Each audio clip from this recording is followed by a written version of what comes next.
how did you keep it all together back then when, the president of the United States is calling you out and you got, IRS and everybody, the cops looking at you? I mean, do you ever think and look back and remember how you felt at the time? Because there's a lot of pressure you had. I wasn't really concerned with the government because I knew they had no reason to kill me. They were misinformed on what I was doing. The Cop Killer was a protest record. I was just saying it. I wasn't part of some type of a militia that wanted to attack cops. I wasn't sending people after the cops. So they did their investigation on me. But when it got down to it, I wasn't really concerned with the government. I was concerned with running into a cop lover, like somebody whose brother was on the force or somebody who had a family member who's a police officer, and I'm coming out of the restaurant and they want to pick a fight. You see what I'm saying? Those types of things can happen. And then I got to defend myself, and we don't know how that's going to end up. So I learned that when you create beef, you always have to be prepared for the fallout. I learned a lot from that too. So, I've explained myself. It's been over 20 years, and it was a protest record. The song is about police brutality. I think it was so radical because at the time, y'all didn't see the videos. No one was aware of what was happening. Black people getting shot in their back and all this kind of stuff that, thanks God, the phone came out and everyone now can see. But I'm singing pre-Rodney King. And the Rodney King thing was not something that just was rare. This was their get down. This is how the cops were acting. They was beating people's asses and calling back up and whooping people. And what do you want to do? You want to fight back to that. Now that they're caught, I think the best thing that ever happened was the video phone, the videos inside the phone. So now every single person has to be held accountable because there's other citizens watching everything you do. That's the only thing that's made it relatively safe. People they know they're being watched, and that's police have to be policed. You said on that sofa with Arsenio that you were ready to die for telling the truth. It can happen.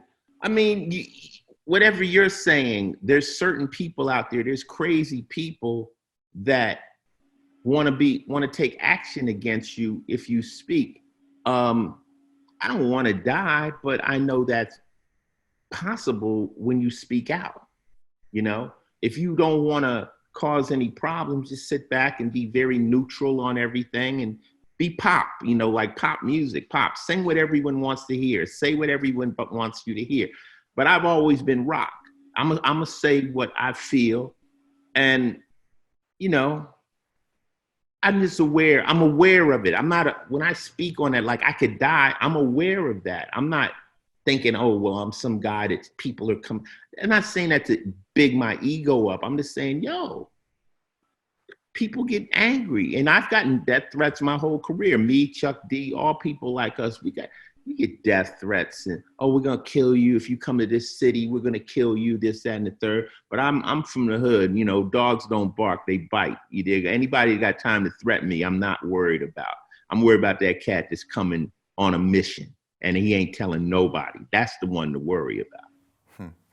And you said there was also other factors going on because maybe it was the first time in history where these kids, some of these like white suburban kids were bringing your music home and these parents were kind of freaking out. And I mean, I was one of those kids, too, that was getting hooked on your message and your vibe. And you're saying that was also part of that whole kickback as well. Well, perhaps the biggest fear on earth is for us to all become friends. And all of us to understand the plight of kids in Brixton and what's going on in London, and for London kids to understand what's going on in South Central or in the South, to where the media or whoever it is can't just make us all enemies. You see what I'm saying? It's easy not to like somebody that you don't know anything about. I could tell you say, oh, we have all these people from Syria, these people, they're immigrants. We don't know anything about them, so therefore it's easy to dislike them. You don't know their struggle. You don't know their life. Music has allowed people to exchange their lives. So you say, oh, okay, I got it. I know what a goth kid is. I ain't got no problems with no goth kids. I mean, I don't got no problems with this kid. I don't have no problem. So when the like you say, the suburban white family, is sitting down and dad sits back and says, all those niggers in South Central Los Angeles are rioting. His daughter says, they're not niggers, Dad. You're the problem.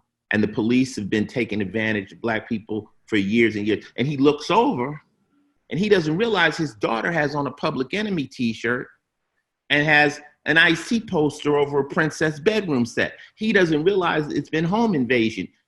The kids are listening to the music, and once you understand somebody, you can't hate them as easily.